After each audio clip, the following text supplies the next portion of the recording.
Hi all, Larry Powell II here with another reading video where I read from The Eye of the World, Book 1 of the Wheel of Time series by Robert Jordan.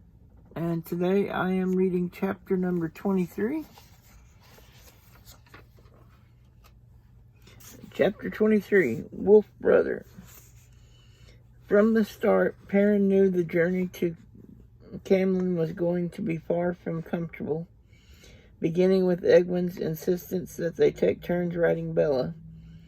They did not know how far it was, she said, but it was too far for her to be the only one who rode. Her jaw firmed and her eyes stared at him unblinking. I'm too big to ride Bella, he said. I'm used to walking and I'd rather. And I am not used to walking, Eggman said sharply. That isn't what I'm the only one who's supposed to get saddle sore, is that it?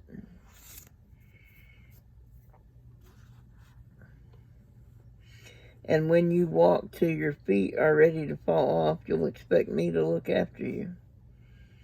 Let it be, he breathed when she looked like going on. Anyway, you'll take the first turn. Her face turned even more stubborn, but he refused to let her get a word in edgewise. If you won't get in the saddle by yourself, I'll put you there. She gave him a startled look, and a small smile curved her lips. In that case, she sounded as if she were about to laugh, but she climbed up. He grumbled to himself as he turned away from the river. Leaders in stories never had to put up with this sort of thing. Eggman did insist on him taking his turns, and whenever he tried to avoid it, she bullied him into the saddle. Blacksmithing did not lend itself to a slender build, and Bella was not very large as horses went. Every time he put his foot in the stirrup, the shaggy mare looked at him with what he was sure was reproach. Small things, perhaps, but they irritated. Soon he flinched whenever Eggman announced, "It's your turn, Perrin." In stories, leaders seldom flinched, and they were never bullied, but he reflected they never had to deal with Eggman either. There were only short rations of bread and cheese to begin with, and what there was gave out by the end of the first day. Perrin set snares along likely rabbit runs. They looked old, but it was worth a chance, while Eggman began laying a fire.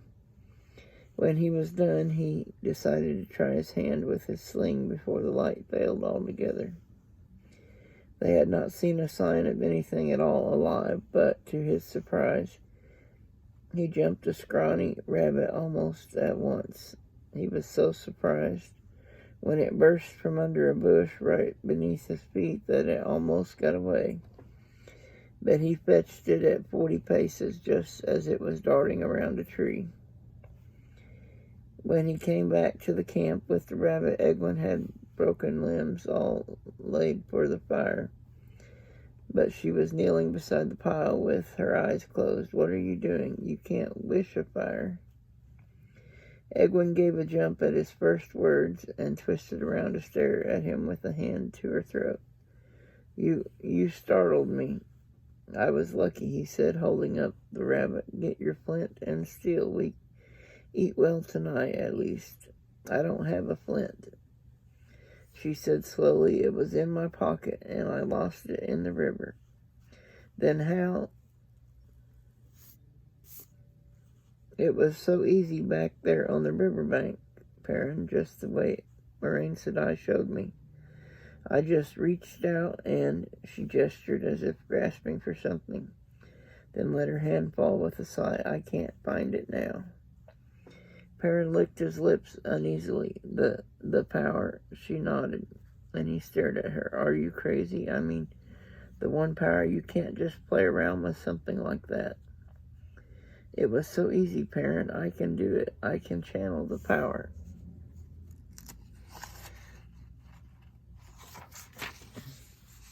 He took a deep breath.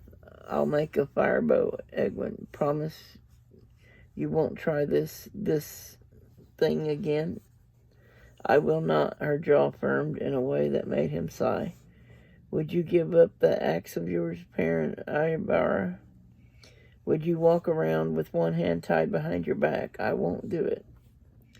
I'll make the firebow, he said wearily. At least don't try it again tonight, please. She acquiesced grudgingly, and even after the rabbit was roasting on a spit over the flames, he had the feeling she felt she could have done it better. She would not give up trying either. Every night, though, the best she ever did was a trickle of smoke that vanished almost immediately. Her eyes dared him to say a word, and he wisely kept his mouth shut.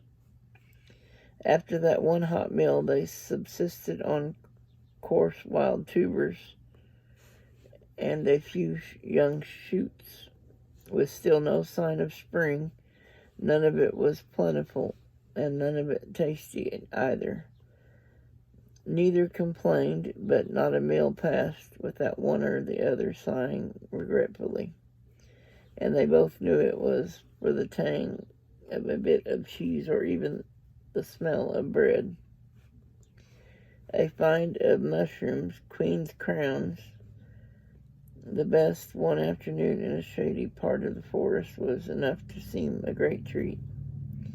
They gobbled them down, laughing and telling stories from back in Emmonsfield, stories that began, do you remember when? But the mushrooms did not last long, and neither did the laughter. There was little mirth and hunger. Whichever was walking carried a sling ready to let fly at the sight of a rabbit or squirrel. But the only time either hurled a stone was in frustration.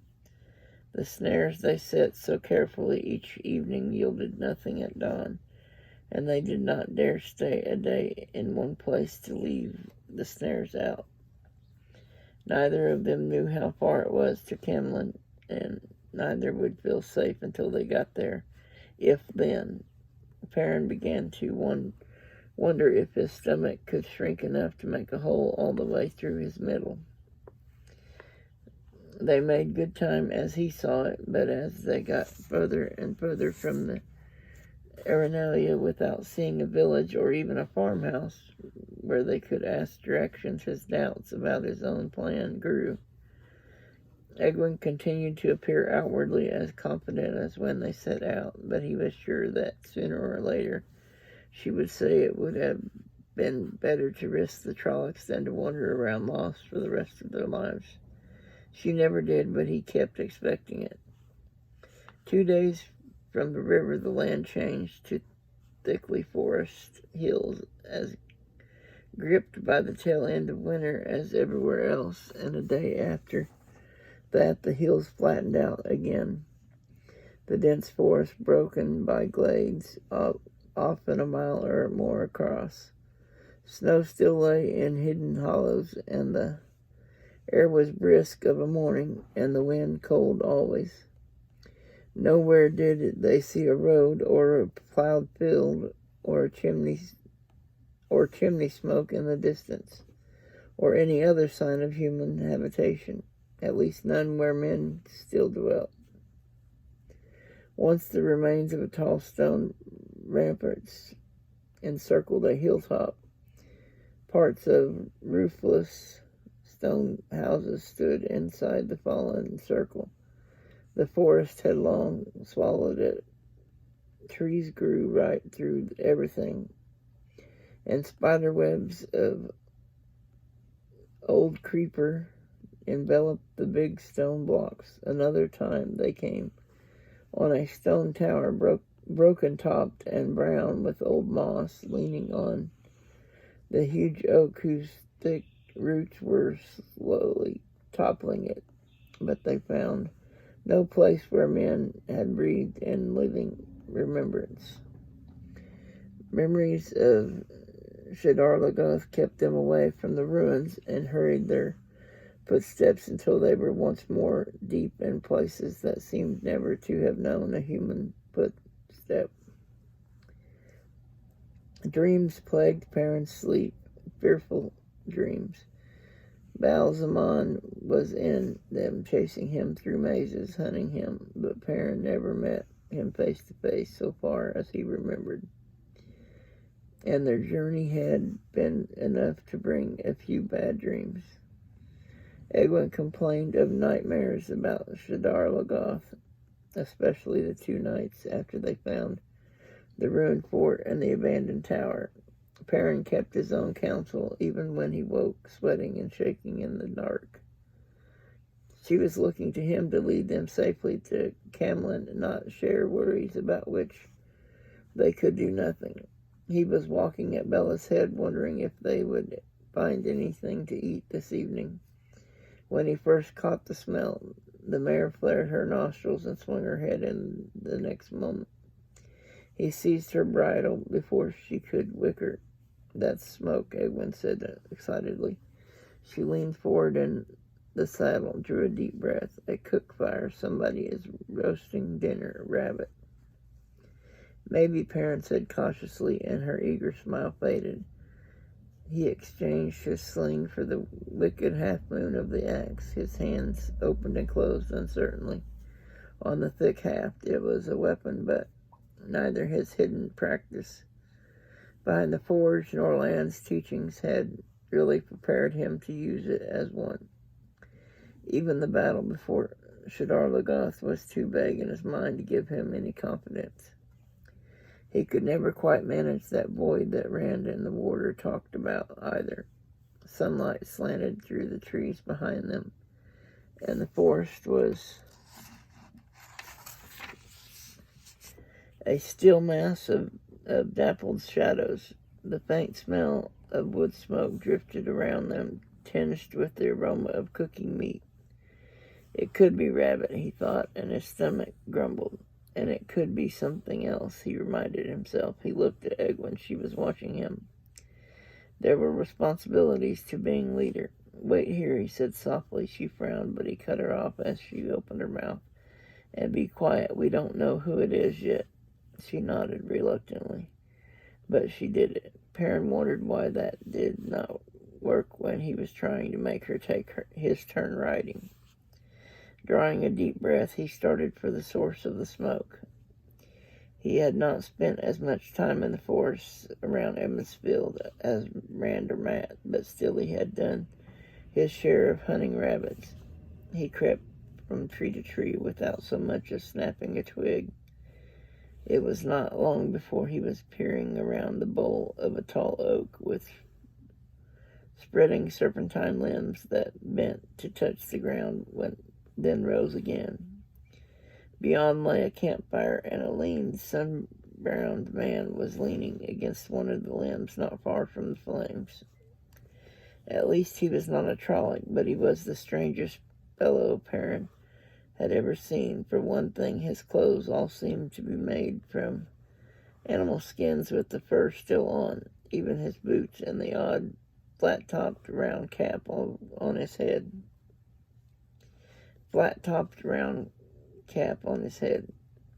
His cloak was a crazy quilt of rabbit and squirrel. His trousers appeared to be made from the long-haired hide of a brown and white goat, gathered at the back of his neck with a cord. His graying-brown hair hung to his waist.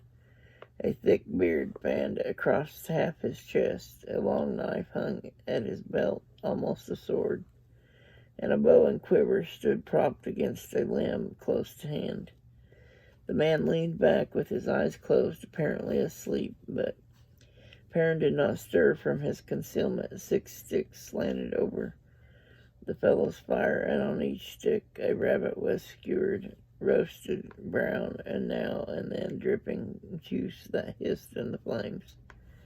The smell of them so close made his mouth water. "You done drooling?" The man opened one eye and cocked it at Perrin's hiding place. "You and your friend might as well sit and have a bite. I haven't seen you eat much the last couple of days." Perrin hesitated, then stood slowly, still gripping his axe tightly. "You've been watching me for 2 days?" The man chuckled deep in his throat. Yes, I've been watching you, and that pretty girl pushes you around like a bantam rooster, doesn't she? Heard you mostly. The horse is the only one of you doesn't trample around loud enough to be heard 5 miles off. You going to ask her in, or are you intending to eat all the rabbit yourself?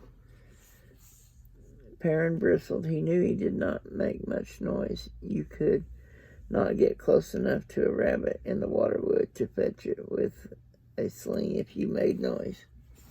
But the smell of rabbit made him remember that Eggman was hungry too, not to mention waiting to discover if it was a trolloc fire they had smelled. He slipped the haft of his axe through his belt loop and raised his voice. Eggman, it's all right. It is, Rabbit. Offering his hand, he added in a more normal tone, my name is Perrin Ironbara. The man considered his hand before taking it awkwardly, as if unused to shaking hands. I'm called Aelias, he said, looking up.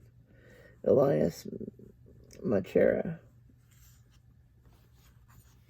Perrin gasped and nearly dropped Elias's hand. The man's eyes were yellow, like bright polished gold. Some memory tickled at the back of Perrin's mind, then fled. All he could think of right then was that all of the Trolloc's eyes he had seen had been almost black. Eggman appeared cautiously, leading Bella.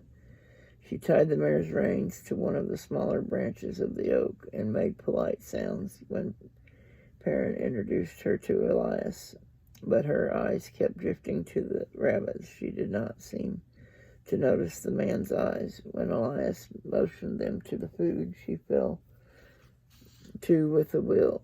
Perrin hesitated only a minute longer before joining her. Aelias waited silently while they ate. Perrin was so hungry he tore off pieces of meat so hot he had to juggle them from hand to hand before he could hold them in his mouth. Even Eggman showed little of her usual neatness. Greasy juice ran down her chin. Day faded into twilight before they began to slow down, moonless darkness closing in around the fire. And then Aelias spoke. What are you doing out here? There isn't a house inside 50 miles in any direction. We're going to Camlin, Eggman said. Perhaps you could. Her eyebrows lifted coolly. As Aelias threw back his head and roared with laughter, Perrin stared at him, a rabbit leg half raised to his mouth. Camlin, Aelias wheezed when he could talk again. The path you're following, the line you've taken the last 2 days, you'll pass 100 miles or more north of Camlin. We were going to ask directions, Eggman said defensively. We just haven't found any villages or farms yet. And none you will, Aelias said, chuckling. The way you're going, you can travel all the way to the spine of the world without seeing another human. Of course, if you manage to climb the spine, it can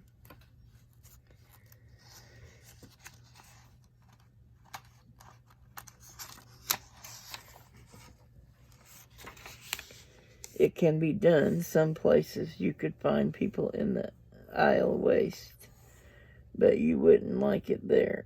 You'd broil by day and freeze by night and die of thirst any time.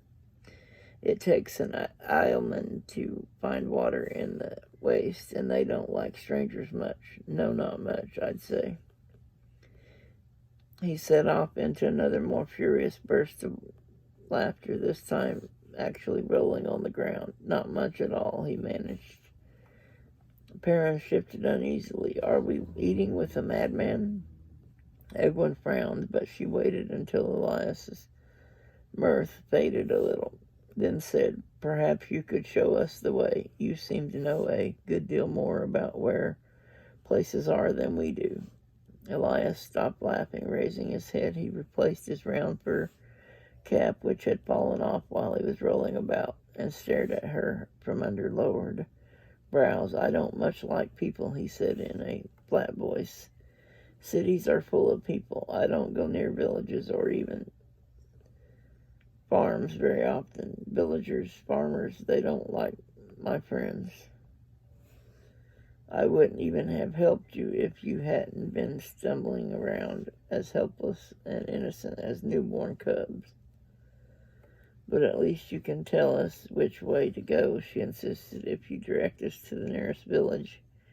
Even if it's 50 miles away, surely they'll give us directions to Camelot. Be still, Elias said. My friends are coming. Bella suddenly whinnied in fear and began jerking to pull her reins free. Perrin half rose as shapes appeared all around them in the darkening forest. Bella reared and twisted, screaming. Quiet the mare, Elias said. They won't hurt her or you if you're still. The 4 wolves stepped into the firelight, shaggy, waist-high forms with jaws that could break a man's leg. As if the people were not there, they walked up to the fire and lay down between the humans.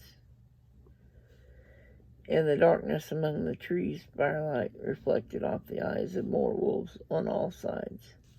Yellow eyes, Perrin thought, like Elias's eyes. That was what he had been trying to remember, carefully watching the wolves among them. He reached for his axe. I would not do that, Elias said. If they think you mean harm, they'll stop being friendly. They were staring at him, those 4 wolves, Perrin saw. He had the feeling that all the wolves, those in the trees as well, were staring at him. It made his skin itch. Cautiously, he moved his hands away from the axe. He imagined he could feel the tension ease among the wolves. Slowly, he sat back down. His hands shook until he gripped his knees to stop them. Eggman was so stiff she almost quivered. One wolf, close to black, with a lighter gray patch on his face, lay nearly touching her. Bella had ceased her screaming and rearing. Instead, she stood trembling and shifting in an attempt to keep all of the wolves in view, kicking occasionally to show the wolves that she could, intending to sell her life dearly. The wolves seemed to ignore her and everyone else, tongues lolling out of their mouths. They waited at their ease. There, Elias said, that's better. Are they tame? Eggman asked faintly, and hopefully, too. They're pets? Elias snorted. Wolves don't tame, girl, not even as well as men. They're my friends. We keep each other company, hunt together, converse after a fashion, just like any friends. Isn't that right, Dapple? A wolf with fur that faded through a dozen shades of gray, dark and light, turned her head to look at him. You talk to them? Perrin marveled. It isn't exactly talking, Elias replied slowly. The words don't matter, and they aren't exactly right either. Her name isn't Dapple. It's something that means the way shadows play on a forest pool at a midwinter dawn, with the breeze rippling the surface and the tang of ice when the water touches the tongue,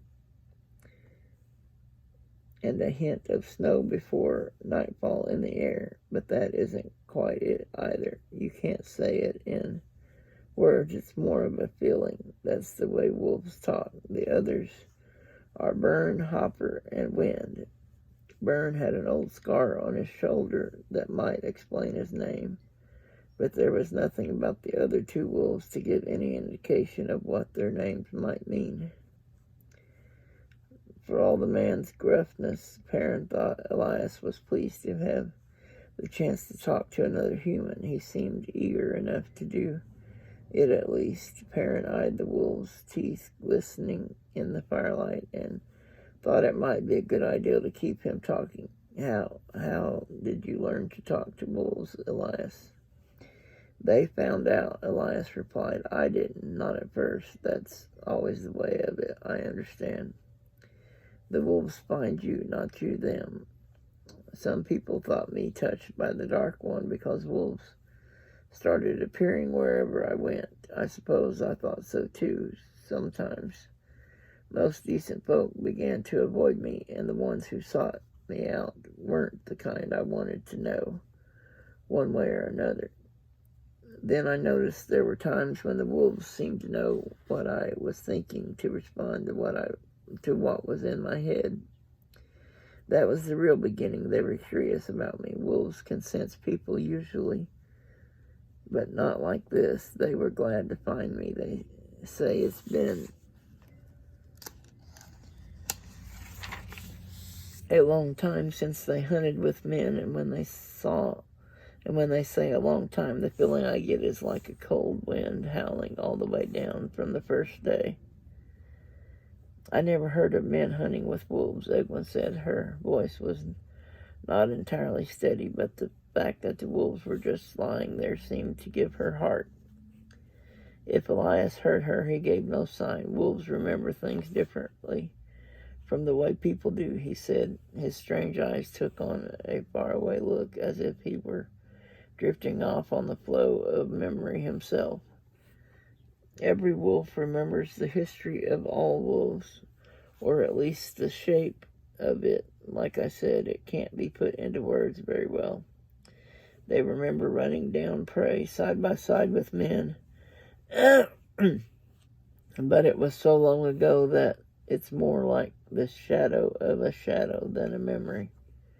That's very interesting, Eggman said, and Aelias looked at her sharply. No, I mean it. It is. She wet her lips. Could you teach us to talk to them? Aelias snorted again. It can't be taught. Some can do it, some can't. They say he can. He pointed at Perrin. Perrin looked at Aelias's finger as if it were a knife. He really is a madman. The wolves were staring at him again. He shifted uncomfortably. You say you're going to Camlin, Aelias said, but that still doesn't explain what you're doing out here, days from anywhere. He tossed back his fur-patched cloak and lay down on his side, propped on one elbow and waiting expectantly. Perrin glanced at Eggman. Early on, they had concocted a story for when they found people to explain where they were going without bringing them any trouble, without letting anyone know where they were really from or where they were really going eventually. Who knew what careless word might reach a Fade's ear? They had worked on it every day, patching it together, honing out flaws, and they had decided Eggman was the one to tell it. She was better with words than he was, and she claimed she could always tell when he was lying by his face. Eggman began at once, smoothly. They were from the north, from Sadea, from farms outside a tiny village. Neither of them had been more than 20 miles from home in their whole lives before this, but they had heard gleemen's stories and merchants' tales, and they wanted to see some of the world. Camlin and Aelian, the Sea of Storms, and maybe even the fabled islands of the sea folk. Perrin listened with satisfaction. Not even Thome Maryland could have made a better tale from the little they knew of the world outside the two rivers, or one better suited to their needs. From Sadea, Aelias said when she was done. Perrin nodded. That's right. We thought about seeing Meridon first. I'd surely like to see the king, but the capital city would be the first place our fathers would look. That was his part of it, to make it plain they had never been to Meridon. That way no one would expect them to know anything about the city, just in case they ran into someone who really had been there. It was all a long way from Edmondsfield and the events of winter night. Nobody hearing the tale would have any reason to think of Tarvalon or Aes Sedai. Quite a story, Aelias nodded. Yes, quite a story. There's a few things wrong with it, but the main thing is Dapple says it's all a lump of lies, every last word. Lies, Eggman exclaimed. Why would we lie? The four wolves had not moved, but they no longer seemed to be just lying there around the fire. They crouched instead, and their yellow eyes watched the Edmondsfielders without blinking. Perrin did not say anything, but his hand strayed to the axe at his waist. The 4 wolves rose to their feet in one quick movement, and his hand froze. They made no sound, but the thick hackles on their necks stood erect. One of the wolves back under the trees raised a growling howl into the night. Others answered 5, 10, 20, till the darkness rippled with them. Abruptly, they too were still. Cold sweat trickled down Perrin's face. If you think, Eggman stopped to swallow despite the chill in the air. There was sweat on her face too. If you think we are lying, then you'll probably prefer that we make our own camp for the night, away from yours. Ordinarily, I would, girl, but right now I want to know about the Trollocs and the half-men. Perrin struggled to keep his face impassive and hoped he was doing better at it than Eggman. Elias went on in a conversational tone. Dapple says she smelled half-men and Trollocs in your minds while you were telling that fool story. They all did. You're mixed up with Trollocs somehow and the Aelias. Wolves hate Trollocs and half-men worse than wildfire, worse than anything, and so do I. Byrne wants to be done with you. It was Trollocs gave him that mark when he was a yearling. He says game is scarce and you're fatter than any deer he's seen in months, and we should be done with you.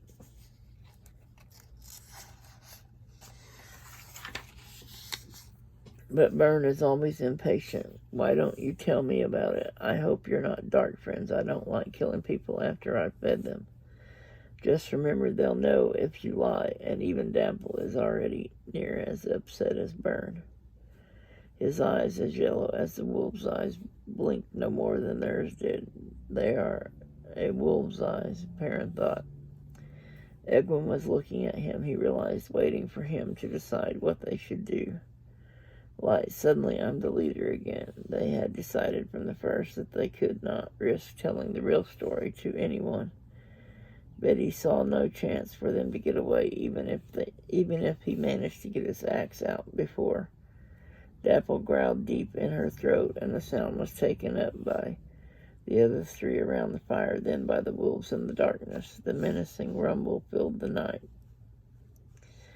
All right, Perrin said quickly. All right. The growling cut off, sharp and sudden.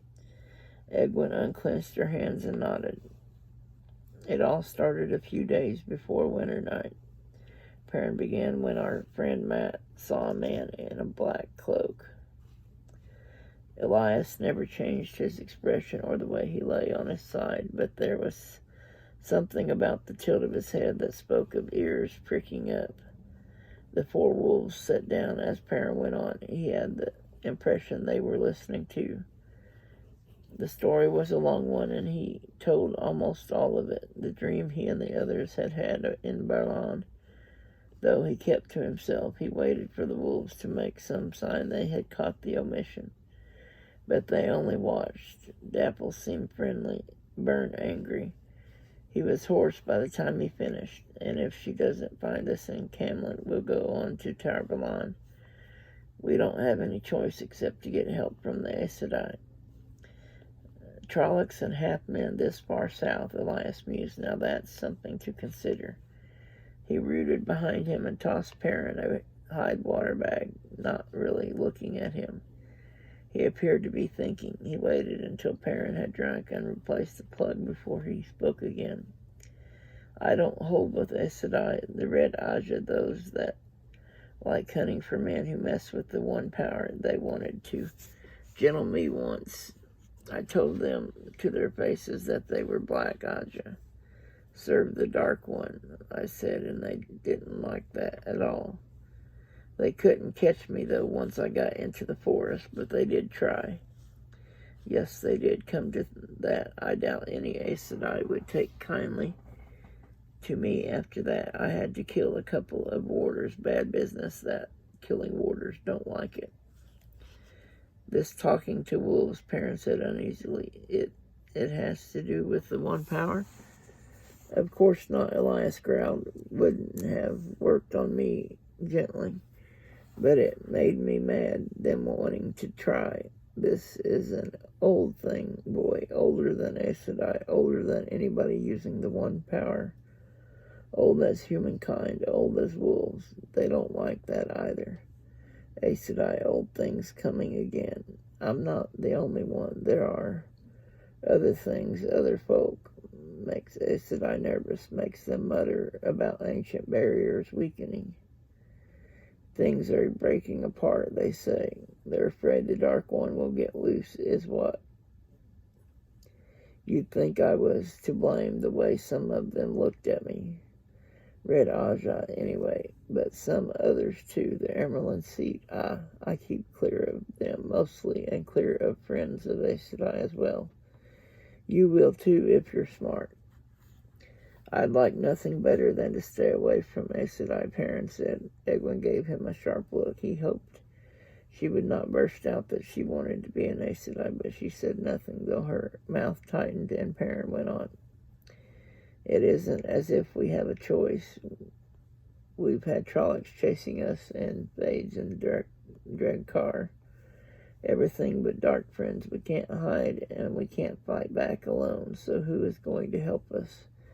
Who else is strong enough except Aes Sedai? Aelias was silent for a time, looking at the wolves, most often at Dapple or Burn. Perrin shifted nervously and tried not to watch. When he watched, he had the feeling that he could almost hear what Aelias and the wolves were saying to one another. Even if it had nothing to do with the power, he wanted no part of it. He had to be making some crazy joke. I can't talk to wolves. One of the wolves, Hopper, he thought, looked at him and seemed to grin. He wondered how he had put a name to him. You could stay with me, Aelias said finally. With us. Egwin's eyebrows shot up and Perrin's mouth dropped open. Well, what could be safer? Aelias challenged. Trollocs will take any chance they get to kill a wolf by itself, but they'll go miles out of their way to avoid a pack. And you wouldn't have to worry about Aes Sedai either. They don't often come into these woods.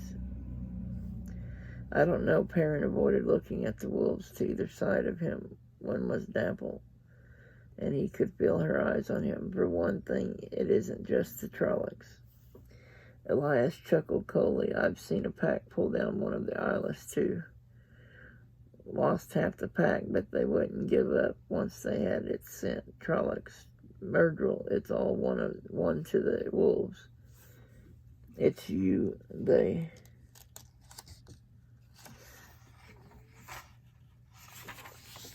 really want, boy. They've heard of other men who can talk to wolves, but you're the first they've ever met besides me. They'll accept your friend too, though, and you'll all be safer here than in any city. There's dark friends in cities. Listen, Perrin said urgently, I wish you'd stop saying that. I can't do that, what you do, what you're saying. As you wish, boy, play the goat, if you're of a mind to. If you've a mind to, don't you want to be safe? I'm not deceiving myself. There's nothing to deceive myself about. All we are going to Camlin, Eggman spoke up firmly, and then to Tar-Valon. Closing his mouth, Perrin met her angry look with one of his own. He knew that she followed his lead when she wanted to, and not when she did not, but she could at least let him answer for himself. What about you, Perrin? He said,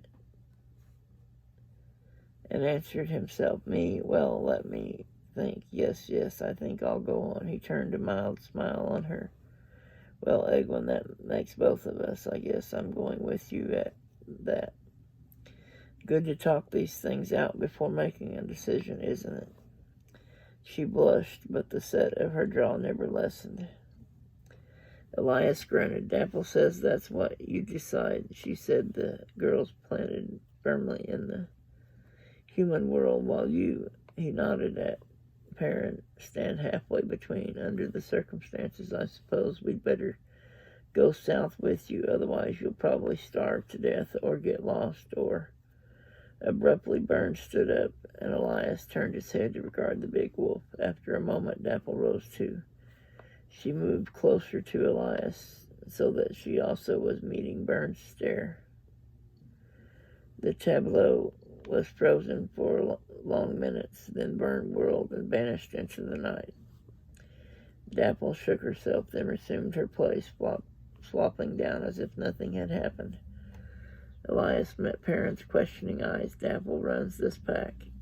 He explained some of the males could best her if they challenged, but she's smarter than any of them, and they all know it. She's saved the pack more than once, but Byrne thinks the pack is wasting time with you three. Hating Trollocs is about all there is to him, and if there are Trollocs this far south, he wants to be off killing them. We quite understand, Eggman said, sounding relieved. We really can find our own way, with some directions, of course, if you'll give them. Aelias waved a hand. I said Dapple leads this pack, didn't I? In the morning, I'll start south with you, and so will they. Eggman looked as if that was not the best news she could have heard. Perrin sat wrapped in his own silence. He could feel Byrne leaving, and the scarred male was not the only one. A dozen others, all young males, loped after him. He wanted to believe it was all Aelias playing on his imagination, but he could not. Just before the departing wolves faded from his mind, he felt the thought he knew came from Byrne, as sharp and clear as if it were his own thought. Hatred, hatred, and the taste of blood. And that is the end of chapter 23. And I will be reading chapter 24 in my next video. And if you haven't done so, or if you have Amazon Prime, I suggest that everybody check out the Wheel of Time series on their. It's one of their own shows. Anyway, if you haven't, I recommend that you watch the Wheel of Time series on Amazon Prime. I want to thank everyone for watching. Please like and subscribe if you haven't already. And I will put my contact information in the description down below in case anybody wants to contact me or send me something. And as always, everyone have a wonderful day and be safe. Bye-bye.